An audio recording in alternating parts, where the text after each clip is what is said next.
Hello दोस्तों, सुंदरम में आप सभी का स्वागत है। आइए आज हम लोग मुगल कालीन चित्रकला का कुछ पार्ट बचा हुआ था, उसको कर लेते हैं। आइए देखते हैं। प्रसिद्ध चित्रकार बेहजाद किस सम्राट के समय का था? बेहजाद किस सम्राट के समय था? बाबर के समय था, औरंगजेब के समय था, शाहजहाँ के समय था, जहांगीर के समय था? तो इसमें से किसमें हो जाएगा? बेहजाद। बेहजाद को यह ईरानी चित्रकार था। कहाँ तक का था? ईरानी। बेहजाद ईरानी चित्रकार था। इसे पूर्व का राफेल कहा जाता है। बेहजाद को पूर्व का राफेल। पूर्व का राफेल किसे कहा जाता है? बेहजाद को पूर्व का राफेल कहा जाता है।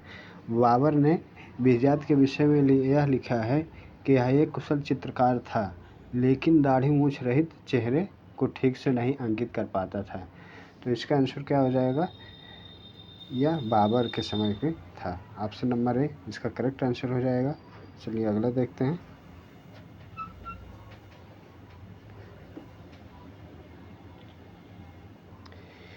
ईरान के राजाओं को किस सचित्र मुगल पोथी में अंकित किया गया? तुझके ए जहांगीरी, आईने ए अकबरी, तूतीनामा, शाहजहांनामा। तो किसमें अंकित किया गया है? तो तुझके ए जहांगीरी जहांगीर की आत्मकथा है। आइन ए अकबरी तो यह किसकी है? अबुल फजल की है। तूतीनामा एक क्या है? प्रेम प्रलय ग्रंथ है, जिसमें 103 चित्र हैं। प्रेम प्रलय प्रसंग है जिसमें 103 चित्र हैं। शाहनामा क्या है? ईरानी राजाओं का इतिहास है। शाहनामा जो है वह क्या है? ईरानी राजाओं का इतिहास है। यह शाहनामा जो है चेस्टर वृत्ति संग्रहालय डबलिन में संग्रहित है। तो इसका आंसर क्या हो जाएगा? शाहनामा। चलिए अगला देखते हैं।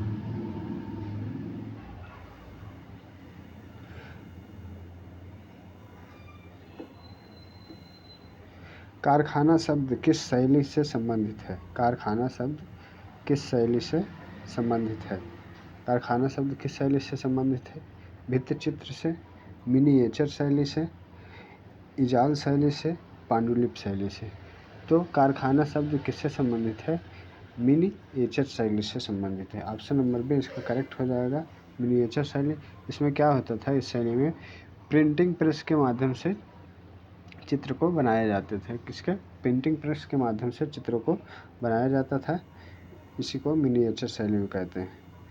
मुगल चित्रों में रंगों को कितने वर्गों में रखा गया? मुगल चित्रों में रंगों को कितने वर्गों में रखा गया है? 2, 3, 6, 12।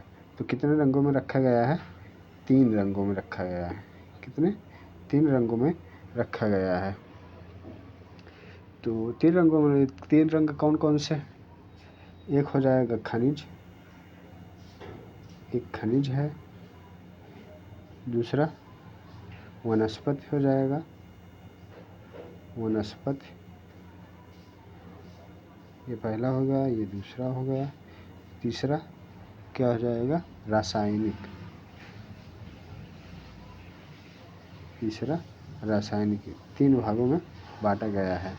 रासायनिक 3 भागों में बांटा गया है। खनिज है, रासायनिक, वनस्पति है और रासायनिक है। मुगल चित्र में रंगों की संख्या वर्गों को कितने भागों में बांटा गया है? 3 भागों में बांटा गया है। और बाबर का पूरा नाम क्या था? बाबर का पूरा नाम क्या था? बाबर का पूरा नाम जलालुद्दीन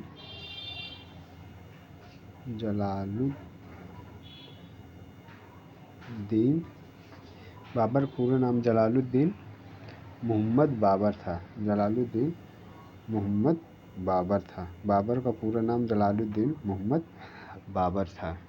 इनका जन्म कब हुआ था? 1483 में।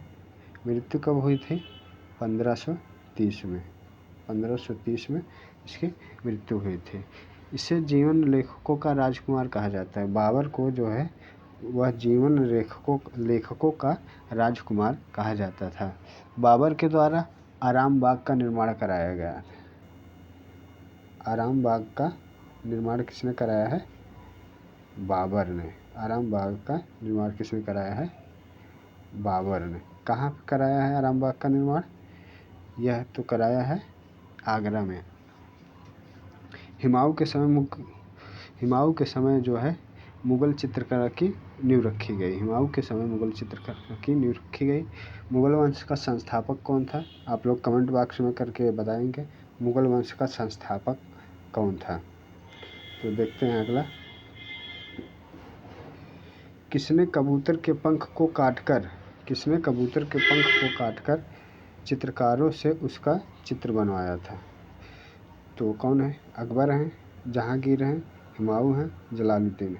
तो किसने काटकर चित्र बनवाया था? हुमायूं के द्वारा कबूतर के पंख को काट करके चित्र बनवाया गया था। तो अगला देखते हैं।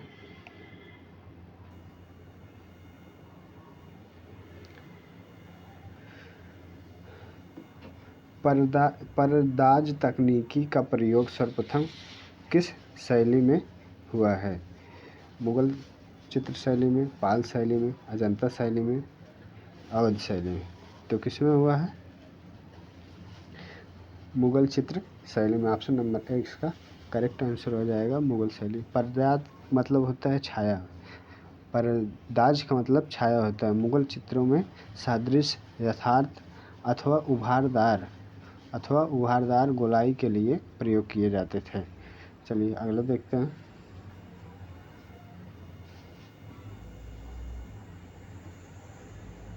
निम्न में से कौन सा सचित्र ग्रंथ प्रारंभिक मुगल शैली का है?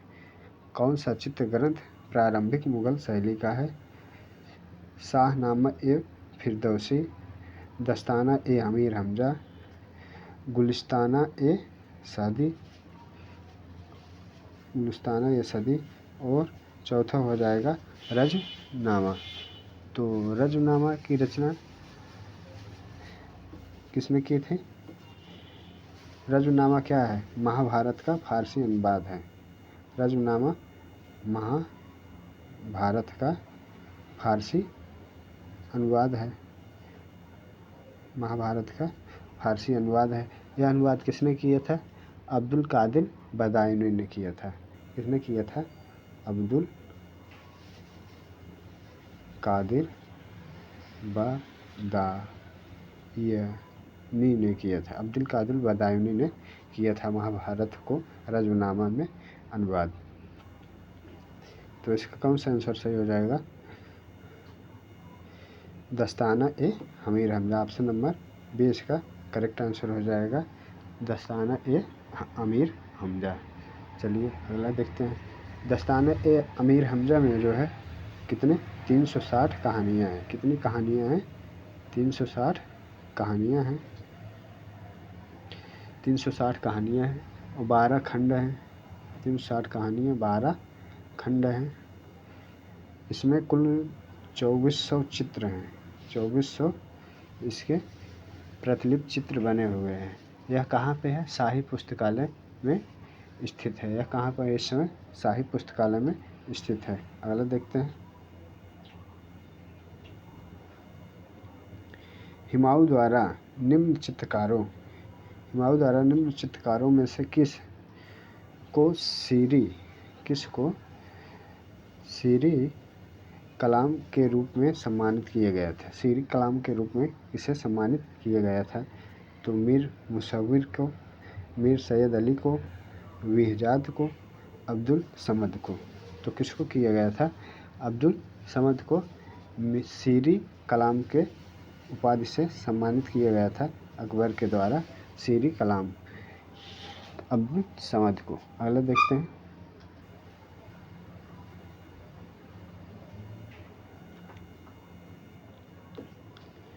मुगल शैली के प्रसिद्ध लघु चित्र दारा शिकोह।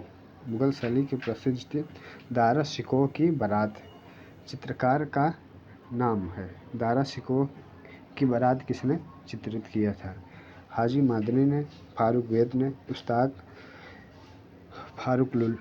फारुकुल्लाह बिशनदास।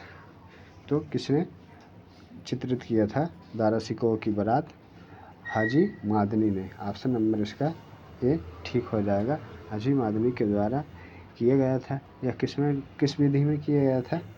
टिम्परा विधि में। टिम्परा विधि में चित्रित किया गया था। टिम्परा विधि में चित्रित किया गया। यह वर्तमान समय में राष्ट्रीय संग्रहालय नई दिल्ली में सुरक्षित है। राष्ट्रीय संग्रहालय नई दिल्ली में सुरक्षित है। और दारा सिकोह का एक चालीसा चित्र मुरक्का, जिसे एल्बम कहते हैं या चित्रधारा कहते हैं, इंडियन ऑफिस लाइब्रेरी लंदन में सुरक्षित है। कहाँ है? इंडियन ऑफिस लाइब्रेरी लंदन में सुरक्षित है दारा सिकोह की एल्बम। तो चलिए अगला देखते हैं।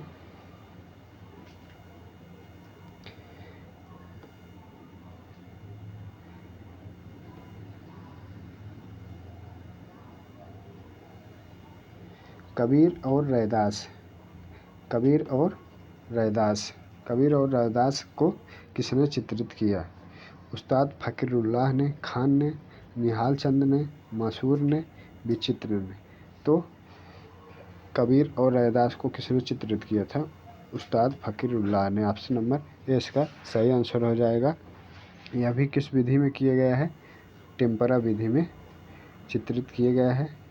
टिम्परा विधि में, ठीक है, टिम्परा विधि में चित्रित किया गया। जो राष्ट्रीय संग्रहालय कहाँ है?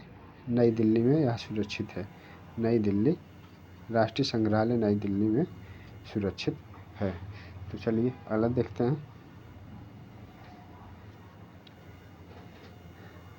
किस मुगल शहंशाह के काल में मुगल लघु चित्र शैली छिन्न भिन्न हो गई थी? किसके काल में मुगल चित्र शैली छिन्न भिन्न हो गई थी?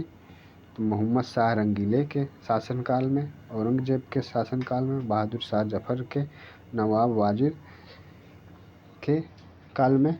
तो किसमें क्या सही हो जाएगा? ऑप्शन नंबर बी, औरंगजेब के समय लघु चित्रकला को समाप्त कर दिए थे। औरंगजेब के समय चित्रकला का पतन हो गया था। चलिए अगला देखते हैं।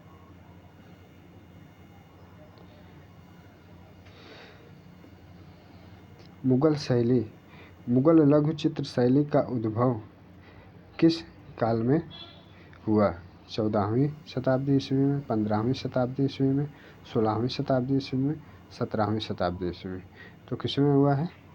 तो यह 16वीं शताब्दी ईस्वी में। ऑप्शन नंबर सी इसका करेक्ट आंसर हो जाएगा।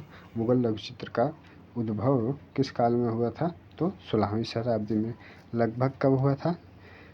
1556 ईस्वी में। 1556 ईस्वी में आरंभ हो गया था अकबर के शासनकाल में। अकबर के काल में शिक्षा, संस्कृति, कला के क्षेत्र में अभूतपूर्व विकास हुआ है। तो आज के लिए बस इतना ही। धन्यवाद।